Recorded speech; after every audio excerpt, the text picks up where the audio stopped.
Hello class, welcome back to the channel. कैसे हैं आप सब लोग? आई होप सब अच्छे हो, सब बढ़िया एकदम। तो यार अभी तक हमने क्लास 12 मैक्रो इकोनॉमिक्स में 2 यूनिट्स फिनिश करिए। सबसे पहले नेशनल इनकम, सारे कॉन्सेप्ट हमने क्लियर करे, फिर उसी के साथ हमने गवर्नमेंट बजट एक यूनिट फिनिश करा। आज जो है हमारा टॉपिक जो है बिल्कुल फ्रेश यूनिट है क्लास 12 की, मैक्रो इकोनॉमिक्स की। क्या है? Money and banking.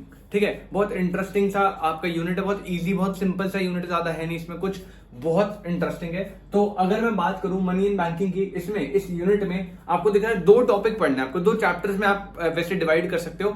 एक हो गया पर्टिकुलरली मनी, जो आज हम करने वाले हैं, और नेक्स्ट है क्या आपका बैंकिंग, जो हम आगे वाले लेक्चर्स में करेंगे। ठीक है, तो इस यूनिट को 2 पार्ट्स में हमने डिवाइड कर लिया है। एक क्या है? मनी, एक है बैंकिंग। आज जो है हम मनी एंड बैंकिंग यूनिट में सबसे पहले मनी टॉपिक को उठा के उसे फिनिश करेंगे, फिर आगे बैंकिंग चलाएंगे। ठीक है, तो इसमें है क्या? बड़ा देखो, बड़ा सिंपल सा कॉन्सेप्ट है। मनी क्या है, मनी के फंक्शंस क्या है, मनी के बारे में आपको इन्फॉर्मेशन दी है। लेकिन मनी पे जाने से पहले फिर से मनी से पहले की सिचुएशन को थोड़ा आपको बताया है। ठीक है, तो आप सब जानते हैं यार, काफी लोगों को पता होगा कि जो मनी है, मनी जो है उससे पहले हमारा क्या चलता था? सर, बार्टर सिस्टम चलता था। काफी लोगों ने सुना होगा उसके बारे में। जब मनी इन्वेंट नहीं होता, मनी आया नहीं था, उससे पहले जो ट्रांजैक्शन होते थे, जो एक्सचेंज होते थे, वो कैसे होते थे? वो होते थे बार्टर सिस्टम पे। सर, बार्टर सिस्टम क्या होता है? यार आपने सुना होगा पहले क्या होता था कि भाई एक बंदा जाता है, उसे कुछ गुड्स चाहिए, तो वो क्या करेगा? वो गुड्स लेने के लिए शॉप पे गया, उसने बोला मुझे ये वाले गुड दे दो, और उसको बदले में, जब उसने गुड ले लिए, उसे बदले में, अब मनी तो है नहीं, अभी तो मनी दे देते हम,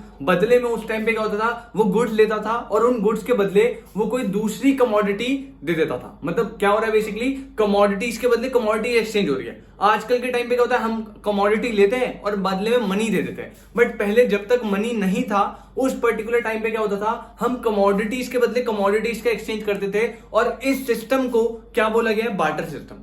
अब ऑब्वियस सी बात है यार, बार्टर सिस्टम की ना बहुत सारी कमियां थी, बहुत सारी लिमिटेशन थी, ड्रॉबैक्स थी, जिनके चलते हुए मनी को लेकर आया गया। ऑब्वियस सी बात है, अगर बार्टर सिस्टम में कोई प्रॉब्लम ही नहीं है, कोई इशू नहीं होता, तो मनी को लाने की कोई जरूरत थी? सर नहीं, कैसी बात करो। बट बार्टर सिस्टम में बहुत सारे ड्रॉबैक्स थे, बहुत सारे, अभी पढ़ना है उनके बारे में। और उन ड्रॉबैक्स के चलते हुए हम मनी को लेकर आए, मनी का जो कॉन्सेप्ट था इसीलिए लेकर आए। क्यों? क्योंकि जब तक बार्टर सिस्टम चल रहा था, हमें जो है बहुत सारी दिक्कतों का सामना करना पड़ रहा था। अब आज हमें पढ़ना है सबसे पहले टॉपिक कि बार्टर सिस्टम है क्या है, और बार्टर सिस्टम के क्या क्या ड्रॉबैक्स थे जिनके चलते हुए मनी को लेकर आया गया। अगर बार्टर सिस्टम में कोई ड्रॉबैक नहीं होते तो मनी को लाने की कोई दिक्कत ही नहीं थी भाई, चल रहा था बढ़िया एकदम, चलने देते। लेकिन कुछ कमियां थी, इसके चक्कर में हम मनी को लेकर आए। तो मनी टॉपिक पढ़ने से पहले हमें आज सबसे पहले पढ़ना है बार्टर सिस्टम के बारे में। तो सिंपल सी डेफिनेशन है, barter system is what? It is a system in which commodities are exchange in place of commodities. मैंने आपको पहले बताया था, जब मनी नहीं था, अभी तो मनी है तो हम कमोडिटीज लेते हैं, मनी दे देते हैं। जब मनी नहीं था, उस पर्टिकुलर पॉइंट ऑफ टाइम पे कमोडिटीज के बदले कमोडिटीज का एक्सचेंज होता है। एग्जांपल यहां पे दिया है, ए जो है अपना हॉर्स देखता है बी को, और बदले में बी से क्या ले रहा है? 1000 kg ऑफ राइस। कमोडिटीज कुछ भी हो सकती है, अब राइस के बदले व्हीट ले लो, वेजिटेबल के बदले फ्रूट्स ले लो, कुछ भी, एनीथिंग। ठीक है, बस ये होना चाहिए, कमोडिटीज के बदले कमोडिटीज का एक्सचेंज होना चाहिए। This is what? Barter system. और मनी से पहले ये कॉन्सेप्ट चलता था। अब दिक्कत आती है सर, इस सिस्टम में ना बहुत सारी प्रॉब्लम्स थी। अब क्या प्रॉब्लम थी? तो नेक्स्ट हेडिंग है क्या? Drawbacks of barter system. क्या क्या ड्रॉबैक्स है बार्टर सिस्टम के? सबसे पहला पॉइंट है, most important, double coincidence of wants. Lack of what? Double coincidence of wants. Sir समझते हैं, इससे पहले बड़ा सिंपल सा कॉन्सेप्ट है यार। बार्टर सिस्टम में हो क्या रहा है भाई? मैं जा रहा हूं, कमोडिटीज के बदले कमोडिटीज का एक्सचेंज कर रहा हूं। अब यहां पे मान लो मैं जा रहा हूं, मैं गया, मैंने जो है बोला कि भैया मुझे राइस दे दो। अब सामने वाला बंदा राइस की प्रोडक्शन करता है, उसके पास राइस है, वो कह रहा है हाँ भैया मैं दे दूंगा, कोई दिक्कत नहीं है। अब मैं जो है मैंने उससे राइस ले लिए, उस राइस के बदले मैं जो उसे कमोडिटी दे रहा हूं, मैं दे रहा हूं फॉर एग्जांपल व्हीट। अब उसे व्हीट की रिक्वायरमेंट ही नहीं है, वो कह रहा है भाई मुझे व्हीट चाहिए नहीं, तेरे से पहले एक और बंदा आया था, उसने मेरे से राइस लेके व्हीट दे दिए मेरे को। अब मेरे पास व्हीट ऑलरेडी इतना सारा है, मुझे चाहिए नहीं व्हीट, मुझे फ्रूट ला, वेजिटेबल ला, कुछ और ला। तो मेरे साथ उसका क्या ट्रांजैक्शन, उसका वो एक्सचेंज हो पाएगा? सर नहीं हो पाएगा। क्यों? क्योंकि यहां पे lack of double coincidence of wants की, जो डबल कोइंसिडेंस ऑफ वांट्स, उसका लैक है। मतलब जो मैं ऑफर कर रहा हूं कमोडिटी, हो सकता है ना, पॉसिबिलिटी है ना कि सामने वाले बंदे को उसकी कोई रिक्वायरमेंट नहीं, कोई डिमांड नहीं है वहां से, उसे चाहिए नहीं, या उसके पास ऑलरेडी पड़ा हुआ है वो, तो भाई यहां पे ट्रांजैक्शन पॉसिबल है? सर नहीं। तो पहली प्रॉब्लम क्या है? जो बार्टर सिस्टम में चल रही थी वो है lack of double coincidence bond. Simple सा कॉन्सेप्ट है, कह रहा under barter system it is not always possible that a person accepts the same commodity which another provides. जो बंदा प्रोवाइड करवा रहा है वो जरूरी नहीं है, एक पॉसिबिलिटी भी कि सामने वाले को वो कमोडिटी चाहिए ही नहीं, तो वो मना कर सकता है। Okay sir. नेक्स्ट क्या, lack of transfer and store of value. अब सिंपल सी बात है भाई, आज के टाइम पे खुद बताओ, मनी जो है आप 1000, 2000, 5000 कितने भी अमाउंट, लाखों में भी अमाउंट जो है उसे आराम से एक जगह से दूसरी जगह ट्रांसफर कर सकते हो। आई गेस लाख रुपए आपकी जेब में भी आ सकते हैं। आजकल तो 2000 के नोट कितने होंगे, 50 नोट्स मैक्सिमम, ठीक है ना, 50, 100 नोट्स, लाख, 2 लाख आप आराम से अपनी जेब में लेके घूम सकते हो। तो वहां पे ट्रांसफर ऑफ वैल्यू कितना इजी है आज के टाइम पे, उस मनी को स्टोर करना कितना इजी, आप अपने घर पर आराम से रख दो। लेकिन वहीं पे उस टाइम पे जब बार्टर सिस्टम चल रहा था, कमोडिटी के बदले कमोडिटी। अब यहां पे देखो इसी एग्जांपल में भाई ए ने बी को हॉर्स दे दिया, बी ने बदले में 1000 केजी राइस दे दिया। अब ट्रांजैक्शन तो हो गया। अब भैया इस 1000 केजी राइस को ए भाई साहब अपने घर तक कैसे ले जाएगा भाई, ट्रांसफर करने में दिक्कत नहीं है, उसे कुछ पर्टिकुलरली कोई ट्रांसपोर्टेशन का मेथड यूज करना पड़ेगा उस टाइम पे जो भी होता होगा, ठीक है ना, बैलगाड़ी वगैरह। और ऊपर से चलो लेके भी गया ट्रांसफर करके, घर में कहां रखेगा, अबे साइड में थोड़ी रख सकते हैं। 1000 केजी राइस, समझ लो क्वांटिटी कितनी ज्यादा है, और ये भी कम है, और इससे भी बड़े बड़े ट्रांजैक्शन होते थे। उस केस में आप ट्रांसफर भी कर लिया, वहां पे भी दिक्कत आ रही है, और ट्रांसफर मान लो कर भी लिया, उसके बाद उसे स्टोर करने के लिए आपको अलग से एक स्टोरेज रूम चाहिए। तो पर्टिकुलरली बार्टर सिस्टम में जहां पे कमोडिटीज के बदले कमोडिटीज एक्सचेंज हो रही है, वहां पे वैल्यू को ट्रांसफर करना और ट्रांसफर करने के बाद उसे स्टोर करना इज व्हाट डिफिकल्ट। आजकल के टाइम पे क्या, मनी को आराम से आप ट्रांसफर कर लो, स्टोर कर लो, जो करना है कर दो, कोई दिक्कत नहीं है, इजी टू हैंडल। आगे बढ़ते हैं, लैक ऑफ डिविजिबिलिटी। भाई बहुत सिंपल, लैक ऑफ डिविजिबिलिटी एक एग्जांपल में समझाऊंगा।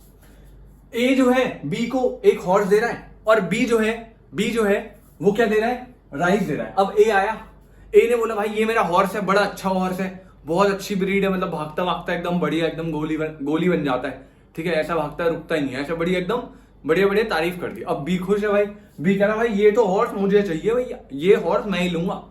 अब बी कह रहा है मैं तेरे को बदले में राइस दूंगा। इसने बोला भाई ठीक है मुझे राइस चाहिए, डबल कॉन्सिडेंट अमाउंट की कोई दिक्कत नहीं है, ट्रांसफर स्टोर में वैल्यू आगे छोड़ो, दिक्कत है उसमें अभी छोड़ो।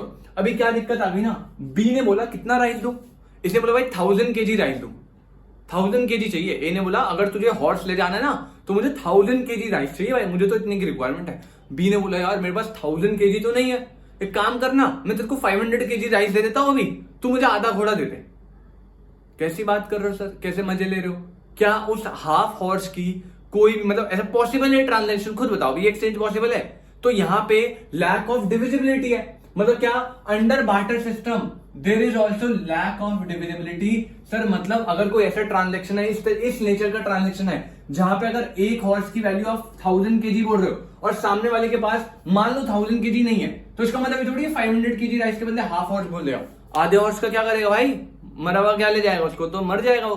तो यहाँ पे क्या बोला, लैक ऑफ डिविजिबिलिटी, मतलब कि बार्टर सिस्टम में डिविजिबिलिटी में लैक आ जाता है, प्रॉब्लम आ जाती है। एग्जांपल देके मैंने आपको समझा दिया। आगे बढ़ते हैं next point, which is lack of common measure of value. Common measure of value मतलब सर आज के टाइम पे हमारे पास कॉमन मेजर ऑफ वैल्यू है। Sir common measure of value मतलब आपको राइस लेना है, व्हीट लेना है, शुगर लेना, कुछ भी, एनीथिंग, कुछ भी लेना है, अब उसकी कॉमन मेजर वैल्यू है क्या सर, प्राइस है उसका, मनी की फॉर्म में कॉमन मेजर है ना भाई। अगर मुझे व्हीट लेना है तो भी मेरे पास कॉमन मेजर क्या है, मनी। राइस लेना है, मनी। कुछ भी लेना है, मनी है।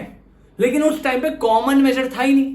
क्यों? क्योंकि भाई यहां पे क्या है, आपको राइस लेना है, आप व्हीट दो, आप शुगर दो, आप कुछ भी दो, कुछ भी, एनीथिंग, तो वहां पे कोई कॉमन मेजर है वैल्यू करने की? सर नहीं, किसमें, बार्टर सिस्टम में, क्योंकि वहां तो एक कमोडिटी के बदले दूसरी कमोडिटी देनी है, वो कमोडिटी कुछ भी हो सकती है, हाँ कि ना। अब यहां पे एक इशू हो गया, और क्या है सर, मान लो ए ने बी को 1 हॉर्स दिया, ठीक है, अब बी जो है उसे राइस दे रहा है, क्या, 1000 केजी राइस। अब भाई एक बात बताओ, यहाँ पे कॉमन मेजर वैल्यू प्राइस का तो कोई कॉन्सेप्ट नहीं है। बी को क्या पता कि जो मैं हॉर्स ले रहा हूं उसके बदले मुझे 1000 केजी राइस देने, कोई कॉन्सेप्ट पता लगा, मतलब ये तो पूरा एस्टिमेशन बेस पे चला ना कि 1000 केजी ले जा, करेक्ट वैल्यू थोड़ी है। अब मान लो मैं आपको ऐसे लेते हैं, अगर मान लो यहाँ पे ए जो है वो 100 केजी व्हीट दे रहा है, ठीक है, और यहाँ पे बी जो है उसको 100 केजी राइस दे रहा है। अब आपको लग रहा है ट्रांजेक्शन सही है, आज के टाइम पे जो व्हीट और राइस का इक्वल प्राइस क्या था सर? नहीं नहीं नहीं, यहां पे क्या दिक्कत है भाई, व्हीट को हो सकता है प्रोडक्शन करने में बहुत इजी लगता हो, कॉस्ट बहुत कम लगती हो, तो 100 केजी व्हीट के बदले 100 केजी राइस दूंगा मैं, नहीं, हो सकता है राइस कम देना पड़े, तो वहां पे कॉमन मेजर ऑफ वैल्यू नहीं है, अलग अलग वैल्यूज है मेजर करने के लिए। लेकिन मनी के टर्म्स में क्या है, मनी में तो कॉमन मेजर है भाई, आपको राइस लेना है, व्हीट लेना है, कुछ भी लेना है, एक ही वैल्यू है, क्या? मनी। कोई दिक्कत नहीं सर। तो यहां पे lack of common measure of value under barter system, there is also lack of common measure of value.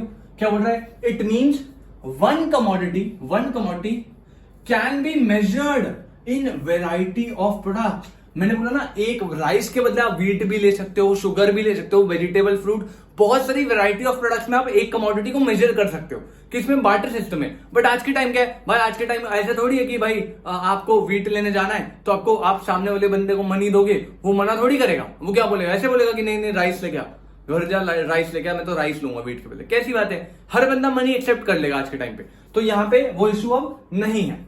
Last is what? Lack of deferred payment. यहां पे आपको थोड़ा रिफ्लेक्शन पड़ रहा होगा, तो मैं आपको रीड कर देता हूं आपके लिए। Lack of standard of deferred payment. आप सबको पता होगा डेफर्ड पेमेंट्स क्या होती है, अकाउंट्स वालों को तो स्पेशली पता होगा। Deferred payments are future payment. जो फ्यूचर पेमेंट्स होती है, जैसे इंटरेस्ट हो गई, लेट फीस हो गई, पेनल्टीज हो गई, जो फ्यूचर पेमेंट्स है बेसिकली, उनका जो स्टैंडर्ड है ना, उसमें प्रॉब्लम थी सर। मतलब यार बार्टर सिस्टम में ना, आप जो फ्यूचर पेमेंट यानी डेफर्ड पेमेंट है ना, उनकी कंप्यूटेशन नहीं कर सकते।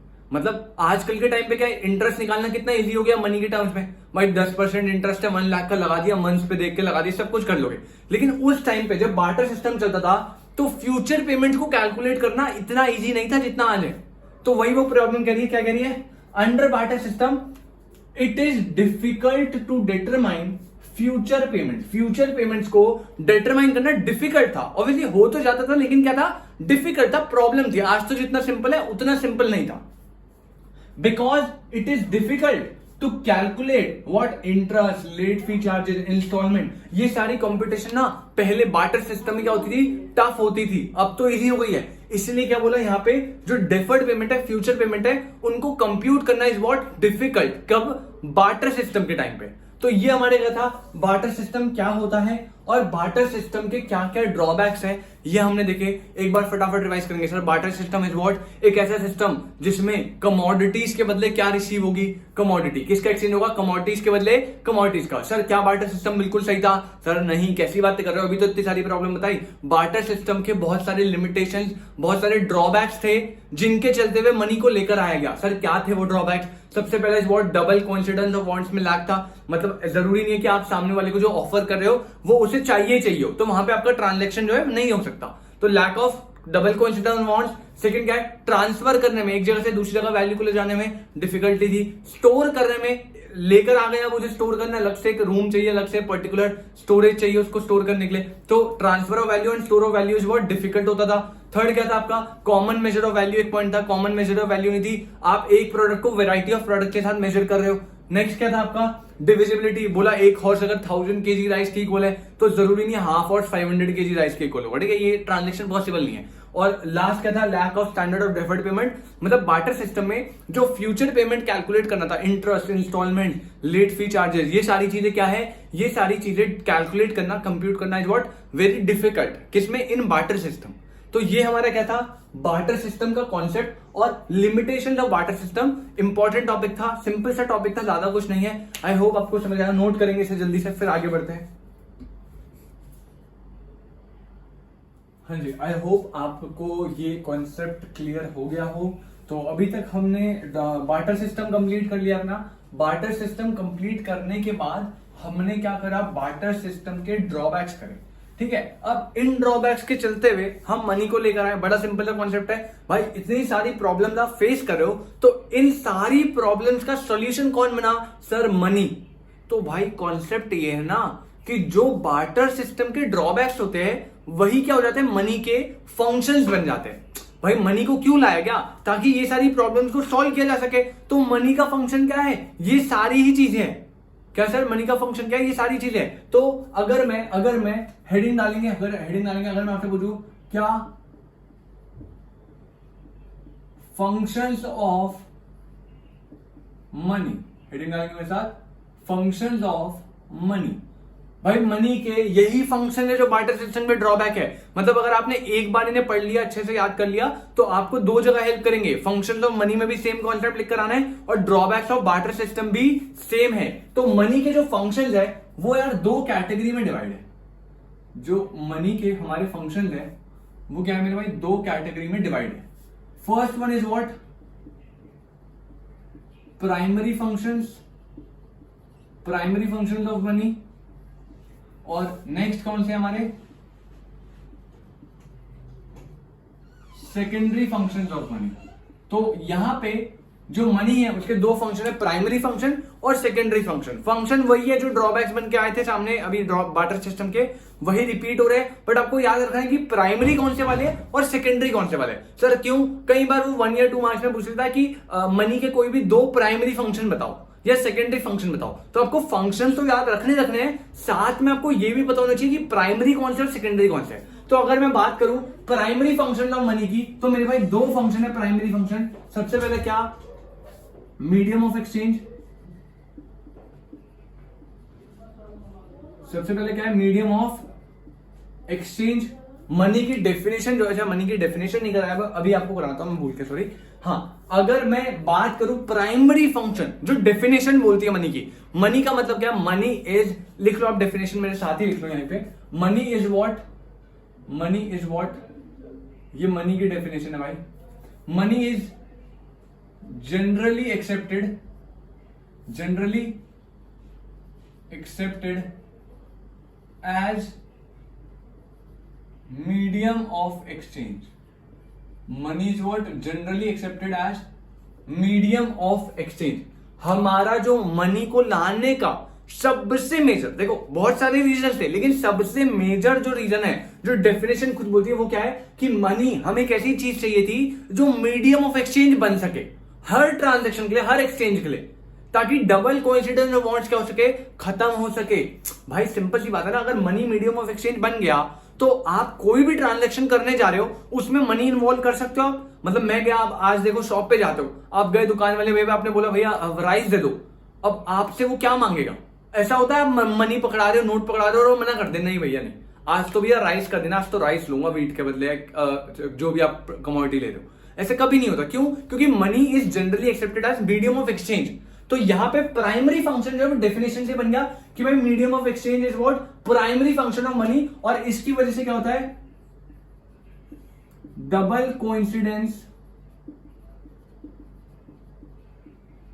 ऑफ वांट्स वाली जो प्रॉब्लम है वो क्या हो जाती है, वो खत्म हो जाती है इस पर्टिकुलर मनी के फंक्शन से। जो बार्टर सिस्टम की डबल कोइंसिडेंस ऑफ वांट्स है ना, वो खत्म हो जाएगी। सर कैसे, अरे मेरे भाई मैं आपसे राइस ले रहा हूं, मैं आपको मनी दूंगा। अब सामने वाला बंदे को, कौन ऐसा बंदा आज के टाइम पे जो मनी को मना कर दे, भैया लक्ष्मी माता आ रही है सामने से, कौन मना करेगा, कोई मना नहीं करता, सिंपल सी बात है। तो डबल कोइंसिडेंस ऑफ वांट्स का कॉन्सेप्ट ही खत्म भाई, कोई दिक्कत ही नहीं है। आप जो दे रहे हो सामने वाला 110% भाई दोनों हाथ से लपेटेगा, पैसे दोगे उसे तो बिल्कुल सही। तो प्राइमरी फंक्शन सबसे पहले क्या, मीडियम ऑफ एक्सचेंज होती है मनी।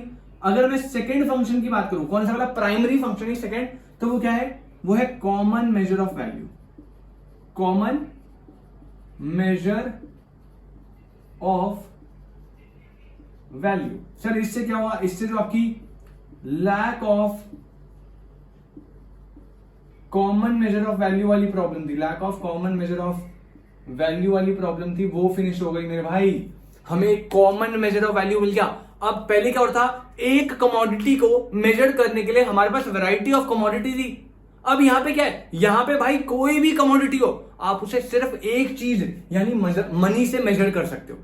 मतलब पहले हमारे पास क्या था, एक कमोडिटी थी, अगर मुझे उसको मेजर करना है तो उस कमोडिटी को, वीट को मैं राइस के टर्म्स में भी मेजर कर सकता हूं, फ्रूट वेजिटेबल हर टर्म में मेजर कर सकता हूं। लेकिन अब उल्टा हो गया, अब कोई भी कमोडिटी हो आप उसे सिर्फ एक टर्म में मेजर करोगे, क्या, विच इज मनी। तो कॉमन मेजर ऑफ वैल्यू हमें मिल गया, जिसकी वजह से जो lack of common measure of value वाली प्रॉब्लम थी वो फिनिश हो गई।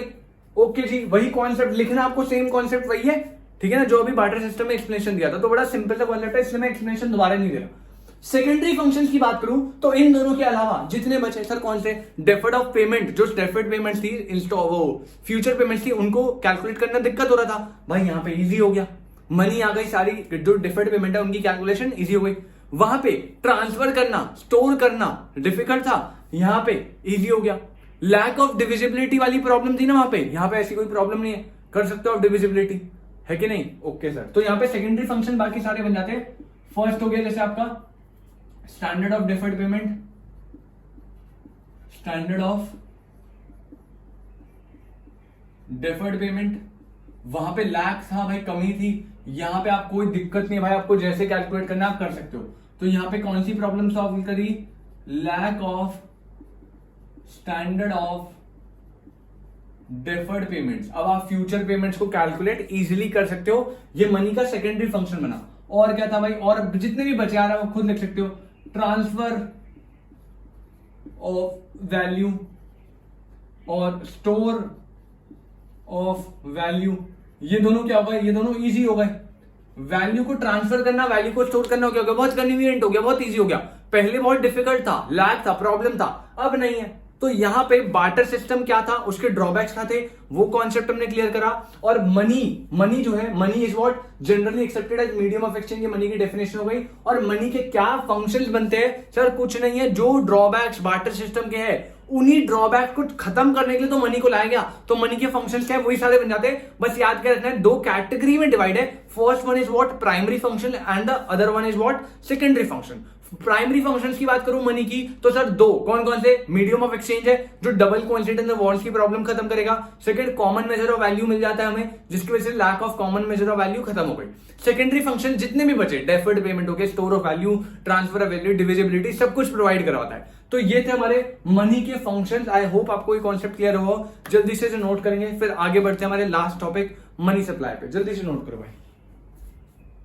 हाँ जी, तो आई होप आपने मनी के फंक्शंस और मनी का कॉन्सेप्ट सारा क्लियर हो गया है। नेक्स्ट और लास्ट टॉपिक जो हमारा मनी में बचता है वो क्या है? विच इज मनी सप्लाई। ठीक है, अब मनी सप्लाई का क्या मतलब है भाई? अभी तक drawbacks of barter system finish, money के function finish. Last topic money supply. Money supply is what? Definition कह रही है, money supply refers to sum of क्या? Sum of total stock of money held by the public of a country in form of notes and coins. कह रहे भाई एक country की जो पब्लिक है, मनी सप्लाई का मतलब ध्यान से समझना, और यहां पे लिख लो भाई मोस्ट इंपॉर्टेंट, क्योंकि ये मनी सप्लाई की डेफिनेशन और मनी सप्लाई के कंपोनेंट्स खासकर वो क्वेश्चन में बहुत बार पूछता है। तो मनी सप्लाई इज व्हाट? भाई एक कंट्री में जो पब्लिक है उसके पास टोटल स्टॉक ऑफ मनी कितना है, चाहे वो नोट्स फॉर्म में चाहे वो कॉइन फॉर्म में। अब वो यहां पे वो बात नहीं कर रहा जो जेब में रखे हुए ना, वो हर तरीके से बैंक में, किसी डिपॉजिट फॉर्म में, हर तरीके से वो सारे किसका पार्ट होगा? मनी सप्लाई का। तो मनी सप्लाई की डेफिनेशन ने ये बोला कि भाई एक कंट्री की जो पब्लिक है उस पब्लिक के पास जो टोटल स्टॉक ऑफ मनी रखा हुआ है इन form of notes and coins, वो क्या होगा? वो मनी सप्लाई होगा। फिर से रीड करो definition. Money supply refers to total stock of money held by the public in of a country in form of notes and coins. भाई मान लो एक कंट्री में 3 लोग हैं, ए बी सी।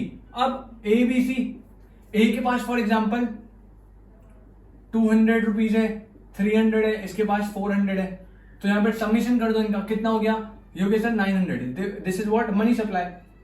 अभी इसको हमने डेप्थ में करना है, मतलब ये यहां पे फिर से बता रहा हूं, टोटल स्टॉक ऑफ मनी का मतलब यहां पे वो मत लेना जो पॉकेट में रखा है, घर में रखा है, तिजोरी में रखा है। यहां पे जो कमर्शियल बैंक के पास है, जो पोस्ट ऑफिस है, बहुत सारे डिपॉजिट आते हैं इसमें, ठीक है ना। तो अभी के लिए बस अपन लोग ये समझेंगे मनी सप्लाई इज व्हाट? एक कंट्री की पब्लिक के पास जो टोटल स्टॉक ऑफ मनी है इन form of notes and coins, उन सबका submission is what? Money supply. अब मनी सप्लाई जो है ना वो 4 तरीके से, यार देखो, M1, M2, M3, M4, 4 तरीके हैं money supply. M1, M2, M3, M4। Sir सारे याद करने पड़ेंगे। सुनो भाई, सुनो, आराम से सुनो, कोई दिक्कत नहीं है, अभी 1 मिनट में याद हो जाएगा, कोई प्रॉब्लम नहीं है। अगर मैं मनी सप्लाई की बात करूं, कंपोनेंट ऑफ मनी सप्लाई की बात करूं, सबसे पहले आता है M1। सबसे पहले क्या आता है? M1।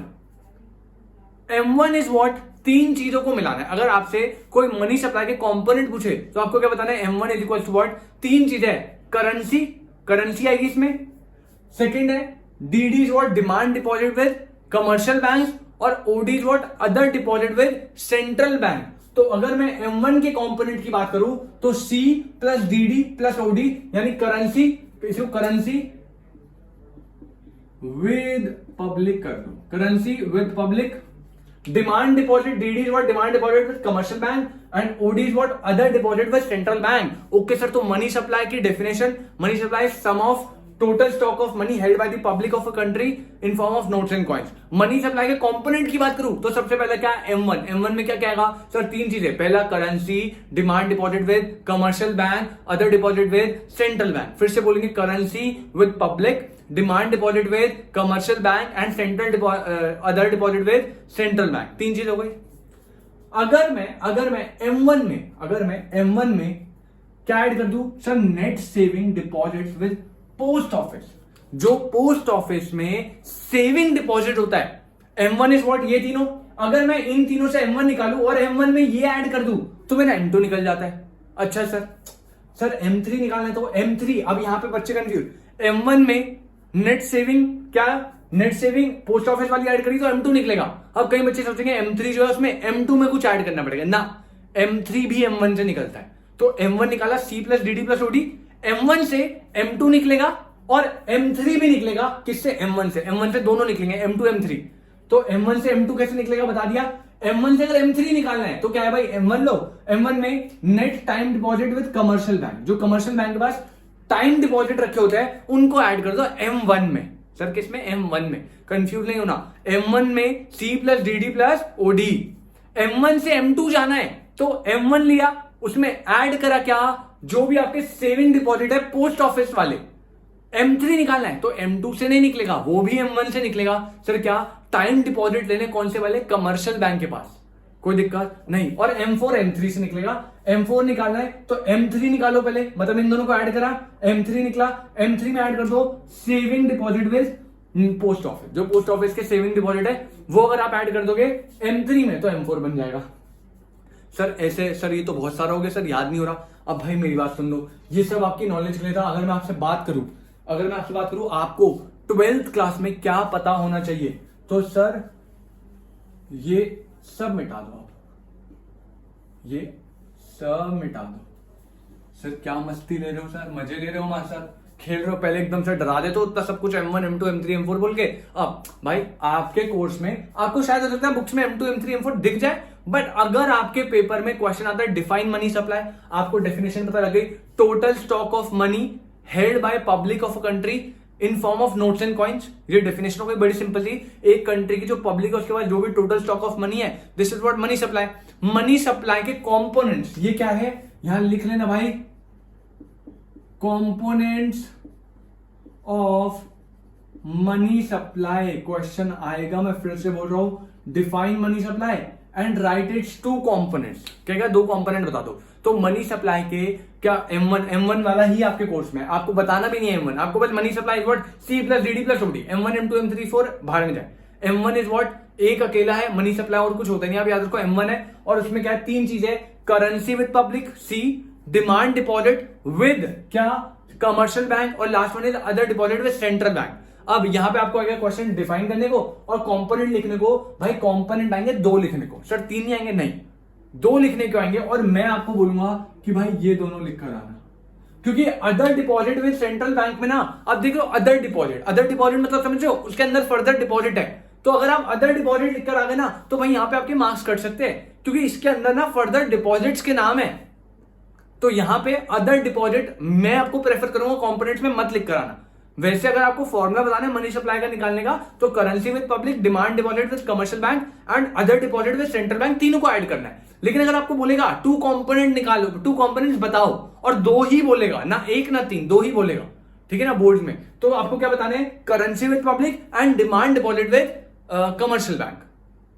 इसी के साथ आपका मनी एंड बैंकिंग में फर्स्ट चैप्टर जो मनी था वो बहुत छोटा सा है। बैंकिंग में हमारे ज्यादा लेक्चर जाएंगे, मनी वाला कॉन्सेप्ट इतना ही है, इससे ज्यादा मनी में कुछ है नहीं खास। ये आपका मनी एंड बैंकिंग का फर्स्ट चैप्टर मनी खत्म हुआ। आज हमने क्या करा सर, जल्दी से एक बार फटाफट बता दो। सबसे पहले मनी से भी पहले बार्टर सिस्टम। बार्टर सिस्टम कैसा सिस्टम है जिसमें कमोडिटीज के बदले क्या होगी, कमोडिटीज एक्सचेंज। अरे हाँ या ना सर? हाँ सर, बार्टर सिस्टम क्या सबसे बढ़िया है? नहीं सर, बकवास, एकदम वाहियात है। कैसे भाई, कैसे बोल रहे हो आप ये? सर बार्टर सिस्टम के बहुत सारे ड्रॉबैक्स है, बहुत सारी लिमिटेशन है। अच्छा भाई, कौन सी लिमिटेशन, कौन से ड्रॉबैक, याद दिलाओ जरा मुझे। सर सबसे पहला lack of double coincidence of bond. Sir second store of value, transfer of value, sir बहुत दिक्कत होती है सर। थर्ड क्या, डिविजिबिलिटी तो सर है ही नहीं, बिल्कुल ना के बराबर। सर फोर्थ क्या, कॉमन मेजर सर है ही नहीं, एक प्रोडक्ट के लिए वैरायटी ऑफ प्रोडक्ट हम मेजर कर रहे हैं। नेक्स्ट क्या, आपका डेफर्ड पेमेंट्स के स्टैंडर्ड बेकार है सर, कोई फ्यूचर पेमेंट की कंपटीशन इतनी मुश्किल है, कर ही नहीं सकते, डिफिकल्ट है बहुत ज्यादा, कोई दिक्कत नहीं सर। ये सारे क्या है, ये सारे बार्टर सिस्टम जो मनी से पहले था उसके ड्रॉबैक्स है। अब इन ड्रॉबैक्स के चलते हुए हमने मनी को लेकर आए कि भाई ये जो प्रॉब्लम है इनका सोल्यूशन निकालेगा कौन, मनी। तो money is what generally accepted as medium of exchange. Money के फंक्शन क्या बनते हैं जो वाटर सिस्टम के ड्रॉबैक्स है? सर क्या, दो कैटेगरी में डिवाइड है, primary function and secondary function. Primary functions की बात करूं तो दो है मेजर तौर पे, मीडियम ऑफ एक्सचेंज जो डबल कोइंसिडेंस ऑफ बॉन्ड्स को खत्म करते हैं, second common measure of value जो lack of common measure of value की प्रॉब्लम को फिनिश करते हैं। सेकेंडरी की बात करूं, सारे बचे, transfer of value, store of value, सबको इजीनेस प्रोवाइड करता है, डिविजिबिलिटी हो गई, आपका डेफर्ड पेमेंट की कैलकुलेशन हो गई, सबको इजीनेस आ जाती है हर चीज में। लास्ट टॉपिक क्या था हमारा, money supply. Money supply is what, एक कंट्री की जो पब्लिक है उसके पास जितना भी टोटल स्टॉक ऑफ मनी है वो क्या हो गया आपका, चाहे इन form of notes, in form of coins, वो क्या हो गया आपका मनी सप्लाई। Definition clear? अगर मैं आपसे पूछूं मनी सप्लाई क्या होती है भाई, M1 M2 M3 M4 कुछ याद नहीं रखना, आपको बस बोलना है money supply is equal to currency plus demand deposit और क्या अदर डिपॉजिट। करेंसी बोले तो करेंसी विद पब्लिक जिसे हम सी से डिनोट करते हैं, demand deposit DD with commercial bank और OD is what other deposit with central bank. तो money supply equal to C plus DD plus OD, ये हो गई मनी सप्लाई की डेफिनेशन और ये हो गया आपका मनी सप्लाई का कंपोनेंट। इसी के साथ मनी एंड बैंकिंग की जो हमारी यूनिट है उसका मनी वाला चैप्टर हो गया है फिनिश, जो कि बहुत छोटा सा था, ज्यादा कंटेंट मनी से नहीं आता और अगर आया भी तो इतना ज्यादा नहीं आएगा। मेजर जो इसमें रोल है वो बैंकिंग का है और बड़े बड़े क्वेश्चन 4 मार्कर 6 मार्कर जो आएंगे वो बैंकिंग वाले टॉपिक से ही आएंगे। ठीक है, क्या क्वेश्चन आएंगे सब कुछ हम डिस्कस करेंगे आगे वाली क्लास में। आज के लिए इतना ही। आई होप आपको मनी कॉन्सेप्ट बिल्कुल क्लियर हुआ। मिलते हैं आपसे next class, banking topic start करेंगे। चलिए जी, टेक केयर, बाय बाय।